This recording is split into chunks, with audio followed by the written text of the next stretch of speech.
صور طاقم برنامج تغريدة الذي تقدمه الزميلة زينب صابر الأربعاء الماضي حلقة خاصة بالفنان المغربي إيهاب أمير،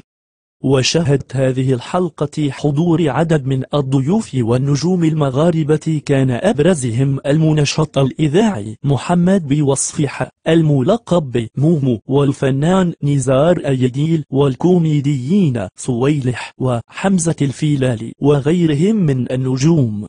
وأكدت المصادر الخاصة أن تصوير حلقة إيهاب أمير كادت أن تلغى نظرا لما أسمته المصادر تعامل إيهاب بمبدأ النجم العالمي، حيث اشترط مدير أعماله توقيع عقد تصوير السهرة مع شخص معين وليس مع القناة كما جرت العادة مع باقي الضيوف، مهدد طاقم البرنامج بإلغاء السهرة ما لم يتحقق للفنان أمير ما يريد.